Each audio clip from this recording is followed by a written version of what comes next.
आज हमारा और एक टॉपिक होगा पल्स। जो पल्स होती है वो फीचर किसकी होती है? वो सिर्फ आर्टरी पल्सेशन सिर्फ आर्टरी करती है, लेकिन दो आर्टरीज को लेकिन दो वेन्स भी करती है। उसका एक एग्जांपल है सेंट्रल रेटिनल वेन, दूसरे का एग्जांपल है जुगुलर वेन, ऑल्सो पल्सेट। ठीक है, अगर चिल्ड्रंस में अगर हमें पल्सेशन करनी है तो हम फेमोरल आर्टरी से करते हैं, फिर उसके बाद ब्रेकियल आर्टरी, अडल्ट में करते हैं रेडियल आर्टरी, और रिदम करते हैं कैरोटिड आर्टरी से। ठीक है, ये चीज़ याद रखना। पहला हमारे पास होता है एओर्टिक स्टेनोसिस। एओर्टिक स्टेनोसिस किसको बोलते हैं? एओर्टिक स्टेनोसिस हमारे पास जो हमारा एओर्टा होता है और लेफ्ट वेंट्रिकल होता है, उसमें एक वाल्व होता है। ये लेफ्ट वेंट्रिकल से ब्लड कहाँ जाता है? लेफ्ट वेंट्रिकल से ब्लड जाता है मेरे बेटे जिसको बोलते हैं एओर्टा। एओर्टा में एक वाल्व होता है। ठीक है, एओर्टा में एक वाल्व होता है। अगर वो वाल्व में कैल्सिफिकेशन हो गई या स्टेनोसिस कैल्सिफिकेशन से भी हो सकती है, स्टेनोसिस में नैरोइंग होता है। मतलब कि पहले अगर जो हमारा एओर्टा है उसमें 3 लीटर का ब्लड जाता था, फॉर एग्जांपल 3 लीटर का जाता था। स्टेनोसिस का मतलब हो गया नैरो, छोटा हो गया। अब होल वहाँ से अब जो वाल्व खुलता था, जो दरवाज़ा खुलता था, वहाँ से 1 ही लीटर जाता है। मतलब कि ब्लड कम जा रहा है। जब ब्लड कम जा रहा है तो सिम्टम्स क्या होंगे? अगर उस पहली चीज़ उसमें ब्रेन तक जाएगा तो चक्कर आ जाएंगे। अगर हार्ट तक जाएगा, अगर हार्ट तक कम आ जाएगा, ब्लड आ जाएगा तो एंजाइना हो जाएगा। अगर लंग तक कम आ जाएगा तो क्या हो जाएगा? डिस्पनिया, शॉर्टनेस ऑफ ब्रेथ आ जाएगी। तो इसी तरीके से एओर्टिक स्टेनोसिस में क्या होता है? Narrowing of the aortic valve. अगर एओर्टिक वाल्व 2.5 सेंटीमीटर से छोटी होती है उसको एओर्टिक स्टेनोसिस कहते हैं। जो एओर्टिक स्टेनोसिस का जो पॉइंट ऑफ होता है ना, जब हम ऑस्कल्टेट करते हैं उसको बोलते हैं सेकेंड इंटरकॉस्टल स्पेस, उसको बोलते हैं। और याद रखना, उसको बोलते हैं सेकेंड इंटरकॉस्टल स्पेस। और ये हमेशा याद रखना है लेफ्ट वेंट्रिकल और एओर्टा के बीच में होती है। पल्स के याद रखना है, इसमें 3 पल्सेस होती हैं। Pulsus tardus, pulsus parvus, anacrotic pulse. ये इसको मैंने याद रखा है निमोनिक टप्पू से। T for tardus, tardus pulsus, tardus Tappu mnemonic से। पल्स टी फॉर होता है टार्डस, पल्सस टार्डस होता है। ए फॉर होता है एनोक्रोटिक पल्स, पी फॉर होता है पारवस, पल्सस पारवस। टार्डस, पारवस और एनाक्रोटिक के पल्सेस होते हैं। किसके होते हैं? जो एओर्टिक स्टेनोसिस के। ठीक है, इसमें सिम्टम्स हो गए। इसमें सिंकोप का सिम्टम आता है, इसमें एंजाइना का आता है, डिस्पनिया आता है, और डेथ भी हो सकता है। इसमें एक मरमर हर्ड किया जाता है। मैं आपको बोलूँगा कि मरमर जो है इसका इस मरमर का नाम है इजेक्शन सिस्टोलिक मरमर। क्या नाम है इस मरमर का नाम है इजेक्शन सिस्टोलिक मरमर। इसका और एक नाम है क्रिसेंडो डिक्रेसेंडो मरमर। सीडी मरमर भी इसका नाम है। सीडी मरमर इज सीन इन किस में दिखता है? Aortic stenosis. ये चीज़ याद रखना। फिर इसके बाद में क्या होता है? जो उसके हार्ट साउंड्स होते हैं, हार्ट साउंड्स में आता है सॉफ्ट एस टू इसका सॉफ्ट होता है। और S4 जो होता है गैलोप गैलोप का मतलब हर्ड। S4 इसमें सुनाई देता है, कैन बी हर्ड। इसमें याद रखना कि इसके बाद इसमें हम क्या करते हैं, इसमें एक इंपॉर्टेंट चीज़ है उसको याद रखना, CBT। जैसे हम पढ़ते हैं ना साइकेट्री में, कॉग्निटिव बिहेवियरल थेरेपी, उसी तरीके से एओर्टिक स्टेनोसिस में भी याद रखना CBT, मतलब कैरोटिक ब्रूट और थ्रिल। अगर कहीं पर भी कैरोटिक ब्रूट या थ्रिल लिखा है, याद रखना है वो एओर्टिक स्टेनोसिस का केस है। हम क्या करते हैं, हमें क्या अगर पता लगना है कि भाई ये इस बंदे को एओर्टिक स्टेनोसिस है या नहीं है, उसके लिए इन्वेस्टिगेशन क्या करते हैं? उसके लिए पहले हम इको करते हैं, investigation of choice CT chest होता है। मैनेजमेंट पहले बलूनिंग करते हैं, फिर रिप्लेसमेंट करते हैं। अगर जिस भी बंदे को एओर्टिक स्टेनोसिस है, अगर वो डेंटिस्ट के पास कोई भी डेंटिस्ट्री का कोई भी टेक्निक करने जा रहा है, दांत निकालने जा रहा है, कुछ भी करने जा रहा है, उसको हम प्रोफिलैक्सिस एंटीबायोटिक ट्रीटमेंट देंगे पेंसिलिन से, एम्पिसिलिन से। और इफ़ अगर वो काम नहीं करता तो वह उसको अगर देखो, अगर पेंसिल इसको देंगे हम पेंसिलिन, उसको देंगे हम पेंसिलिन देंगे, एम्पिसिलिन देंगे। अगर वो काम नहीं करे तो हम वैंकोमाइसिन देंगे। ठीक है, इसके बाद आप ये चीज़ याद रखना कि इसमें जो अब जो इसमें ग्राफ्ट जो होता है जीनो ग्राफ्ट देते हैं। अगर हम रिप्लेसमेंट करते हैं वेल तो पिग की डालते हैं, डिफरेंट स्पीशीज़ ऑफ ग्राफ्ट देते हैं, उसको बोलते हैं जीनो ग्राफ्ट। दूसरा होता है एओर्टिक रिगरकिटेशन का मतलब कि जो ब्लड आप फॉर एग्जांपल ब्लड आप जा रहा है एओर्टा से, देखो हमारे लेफ्ट वेंट्रिकल से, कहाँ से? लेफ्ट वेंट्रिकल से ब्लड कहाँ जा रहा है? एओर्टा में। ठीक, अब एओर्टा से वापस ब्लड, तो एओर्टा से ब्लड बॉडी को जाना चाहिए, लेकिन ब्लड अब एओर्टा से वापस वेंट्रिकल में आ रहा है, तो मतलब उसमें कुछ होल है या वेल्व पूरी तरीके से क्लोज नहीं हो रहा और पीछे वापस ब्लड आ रहा है, उसको बोलते हैं रिगरकिटेशन। एओर्टिक रिगरकिटेशन उसको बोलते हैं, याद रखना। जो उसका एक मरमर होता है एओर्टिक रिगरकिटेशन, उसको बोलते हैं मिड डायस्टोलिक मरमर, ऑस्टिन फ्लिंट मरमर उसको बोलते हैं, मिड डायस्टोलिक मरमर। कौन सा? मैं आपको मरमर आगे पढ़ाऊंगा सारे, लेकिन अभी आप ये याद रखना, इसका नाम है ऑस्टिन फ्लिंट मरमर। क्या नाम है? क्या नाम है बेटे इसका? बेटे क्या नाम है इसका? इसका नाम है ऑस्टिन फ्लिंट मरमर। ठीक है, ऑस्टिन फ्लिंट मरमर ऐसे याद रखना। स्टीव ऑस्टिन जो था ना WWE में, उसको कौन सा मरमर था? एओर्टिक रिगरकिटेशन। इसमें याद रखना वाइड पल्स प्रेशर। और इसमें इंपॉर्टेंट चीज़ क्वेश्चंस में दी होगी डिस्प्लेस्ड या double apical impulse, displaced apex दिया होगा।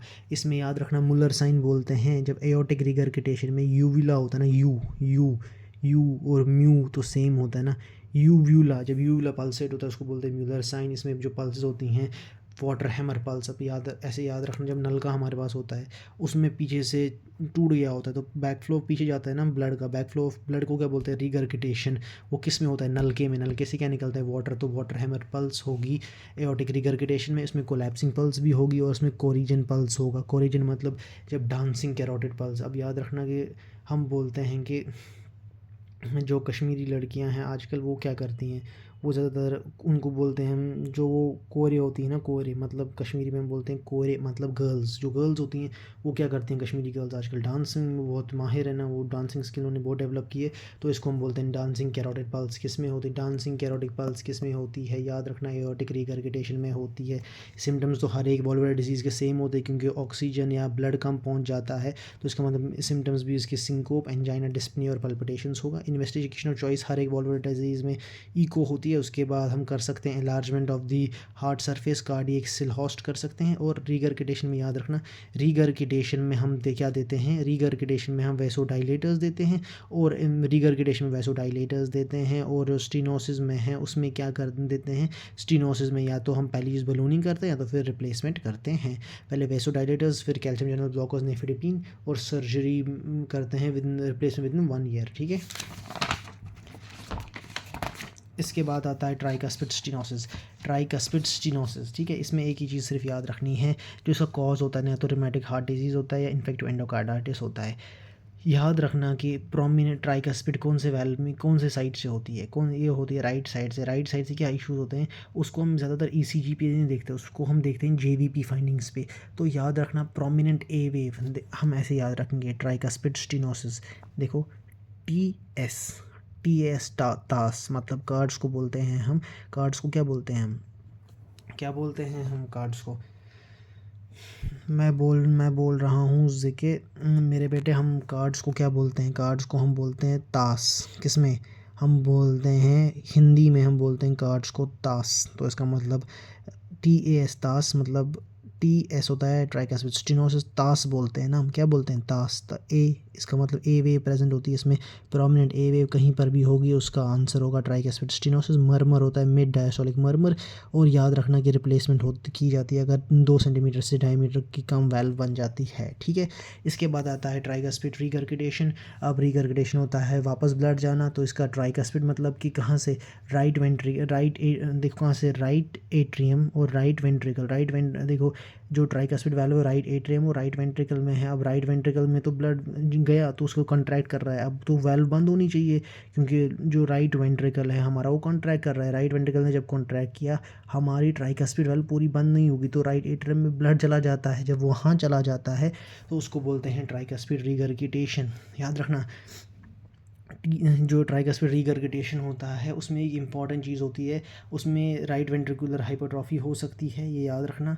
उसमें पेनफुल हिपैटोमेगैली, कहीं किसी भी हार्ट डिजीज़ में, कोई भी हार्ट वैल्वुलर डिजीज़ जिसमें हिपैटोमेगैली मतलब कि हमारा लिवर इशू में, लिवर में कुछ प्रॉब्लम हो जाती है, उसका आंसर होगा ट्राइकस्पिड रिगरगिटेशन। और इसमें एसाइटिस होता है वो भी होता है ट्राइकस्पिड रिगरगिटेशन। इसका जो मरमर होता है पैन सिस्टोलिक मरमर, इसको मैंने निमोनिक से याद रखा है ऐसे, पैन जिससे पहले बोलेंगे लिवर इन्वॉल्व हो रहा है तो उसका मतलब आंसर क्या होगा ट्राइकस्पिड रिगरगिटेशन। याद रखना पैन सिस्टोलिक मरमर है, पैन पे क्या फ्राई करते हैं, लिवर, और जो हमारा दूसरा पैन है उसमें होल है तो होलोसिस्टोलिक मरमर भी इसको बोलते हैं। इसमें एक साइन आती है उसको बोलते हैं कारवेलो साइन, मरमर डीप लव, जब हम इंस्पायर करते हैं ना हवा अंदर लेते हैं। याद रखना मेरे बेटे ये चीज़ याद रखना, कारवेलो साइन क्या होता है, कारवेलो साइन होता है, कारवेलो साइन मतलब कि जब तुम कार में बैठे होते हो तुम क्या लेते हो, डीप ब्रीथ लेते हो, हाँ भाई सुकून है मेरे पास गाड़ी है ना, तो उस कार वेलो साइन को बोलते हैं deep loud sound during inspiration.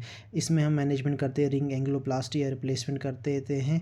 Epstein anomaly होती है इसमें, याद रखना ये मैनेजमेंट एप्स्टीन एनोमली में ये होता है। याद रखना क्या क्या याद रखना मेरे बेटे, ट्राई ये एप्स्टीन एनोमली किस में होती है, एप्स्टीन एनोमली होती है। एप्स्टीन एनोमली किसकी वजह से होती है, एप्स्टीन एनोमली हमारे जो लिथियम ड्रग है उसकी वजह से होती है। लेकिन अगर किसी वाल्वुलर हार्ट डिजीज़ में एप्स्टीन एनोमली लिखा गया तो ट्राइकस्पिड रिगरगिटेशन होगा, वो चीज़ें याद रखना। इसके बाद होता है मेरे बेटे पल्मोनरी स्टीनोसिस, क्या याद रखना, याद रखना कि एप्स्टीन एनोमली किससे होती है, जो एप्स्टीन एनोमली होती है जो एप्स्टीन एनॉमली होती है मेरे बेटे, वो होती है लिथियम ड्रग्स की वजह से। लिथियम जो ड्रग होता है उससे हमारा क्या हो जाता है, एप्स्टीन एनॉमली हो जाती है। लेकिन अगर किसी वॉल्वुलर हार्ट कंडीशन में, उसका नाम है ट्राइकास्पिड रिगरगिटेशन। पल्मोनरी स्टेनोसिस क्या हो गया है, जो पल्मोनरी आर्टरी है ना, जो हमारी डिऑक्सीजनेटेड ब्लड लेती है लेफ्ट वेंट्रिकल से हमारे लंग्स तक, उसमें जो वाल्व होती है उसमें स्टेनोसिस हो गया, पूरी तरीके मतलब कि वो पूरा ओपन नहीं हो रही है, नैरो हो गई है। तो पल्मोनरी स्टेनोसिस का जब भी केस आएगा, नूनैन सिंड्रोम याद रखना, जिसकी जो ये जो 46XY होता है क्रोमोसोम्स जिसमें होते हैं, जो नूनैन सिंड्रोम जब भी आएगा, आप याद रखना पल्मोनरी स्टेनोसिस, और उसमें जो मरमर होता है इजेक्शन सिस्टोलिक मरमर। मैं आपको अभी सारे मरमर बोलता हूँ, पहले आप ये सिर्फ पढ़िए। फिर इसके बाद पल्मोनरी रिगरगिटेशन। जो पल्मोनरी रिगरगिटेशन में हमेशा याद रखना कि कोई भी connective tissue disorder, for example systemic lupus erythematosus या स्क्लेरोडर्मा होगा, या रोमेटिक हार्ट डिजीज़ की हिस्ट्री दी गई होगी, इसमें मिलता है। इसमें रखिए याद ग्रैम स्टील मर। मैं आपको अभी ये सारे मरमर याद कराता हूँ कैसे करते हैं याद।